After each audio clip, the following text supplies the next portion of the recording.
दोस्तों नमस्कार, मैं हूं आलोक पाठक और आप देख रहे हैं टोटल समाचार।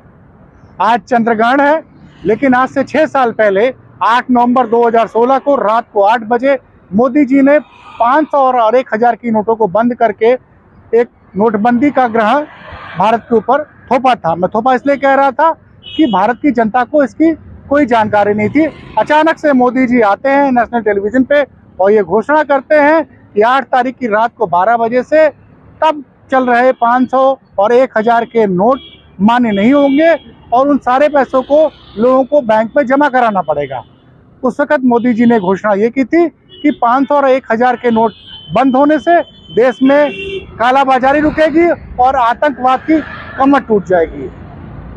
रिजर्व बैंक के अनुसार तब देश में टोटल करेंसी 17 लाख करोड़ से ज़्यादा थी, जिसमें से 83% वैल्यू 500 और 1000 के नोटों की थी।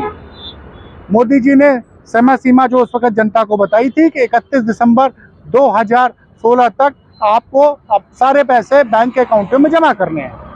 लेकिन आज जब हम 8 नवंबर 2022 को खड़े हैं तो आंकड़े तो कुछ और कहानी कहते हैं। रिजर्व बैंक के अनुसार जो नगद नोटों का सर्कुलेशन भारत में 17 लाख करोड़ से ज़्यादा था, अब वो 70% से बढ़कर 30 लाख करोड़ से ज़्यादा हो गया है। तो भारत में आज भी नगद नोटों का संचालन हो रहा है।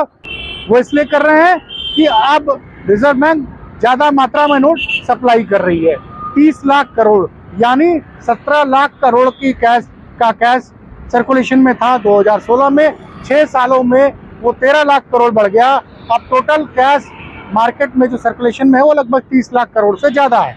एक चीज़ जरूर हुई है पिछले 6 सालों में कि 25 करोड़ लोगों ने अब यूपीआई के जरिए पेमेंट करना शुरू कर दिया है।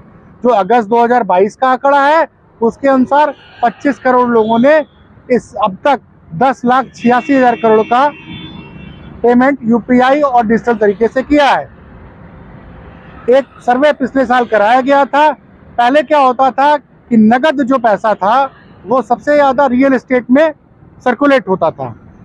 पहले ये माना जाता था कि रियल एस्टेट में 70% ब्लैक मनी का इस्तेमाल होता है, लेकिन एक लोकल इनसाइडर नाम की कंपनी ने पिछले साल पूरे भारत में बहुत सारे शहरों में लगभग 32,000 लोगों से बात की जिन्होंने प्रॉपर्टी खरीदी और उसमें से 40% लोगों ने माना कि अब उन्होंने प्रॉपर्टी खरीदने में कुछ कैश का भी इस्तेमाल किया है।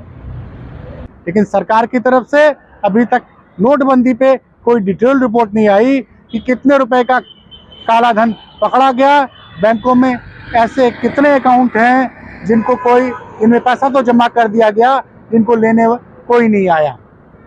तो 6 साल हो गए हैं पूरे और जनता अभी तक नोटबंदी से हुए फायदों का इंतजार कर रही है। मैं इसलिए कह रहा हूँ इंतजार कर रही है क्योंकि याद करिए वो दिन 8 नवंबर 2016 के बाद से लेकर 31 दिसंबर 2016 तक पूरे देश में बैंकों के आगे बहुत बड़ी लाइनें लगी थी।